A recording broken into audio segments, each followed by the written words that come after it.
Cheers, Jamie. If I can just pick up on something that was mentioned, well, by all the panel really was by Jatin and Mike in particular, was the pushback you can sometimes get internally when you start to talk about EDI and start to put policies into place. So, wondering if anyone has any advice or tips on how you can kind of deal with internal pushback around EDI. Because if it's anything, I used to do lots of training with Restoration Red Card, and you go into schools with teachers or into sports areas, and your training room, there'd be 30 people in there, and there'd always be people that were keen, who really wanted to be, let's really work on this and let's make school more inclusive. You'd always have people with their arms crossed going, oh, here we go again.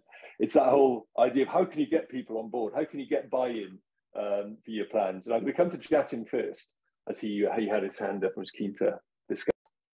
Yeah, I'll kind of read under two buckets, I think. And one thing I used to really despise about working in the corporate world was the constant need to talk about the business case for inclusion and diversity.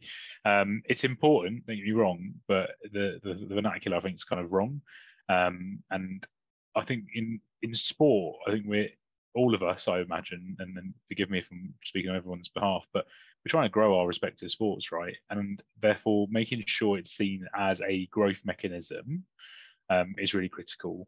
I think the second part, which is related to that, is getting stakeholders, internal and external, to not think of EDI as a project and not see it as a separate function. And it's one of the things we did when I first kind of joined the organisation was flip the D&I around.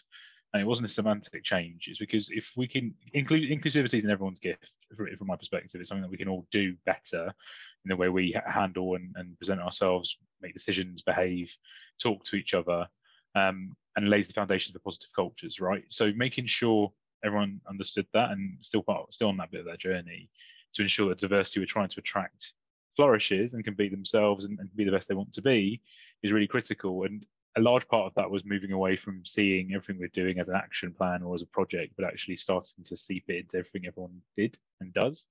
So yeah, those are probably two areas that we've kind of focused on quite a bit and starting to get a bit of traction, I'd say.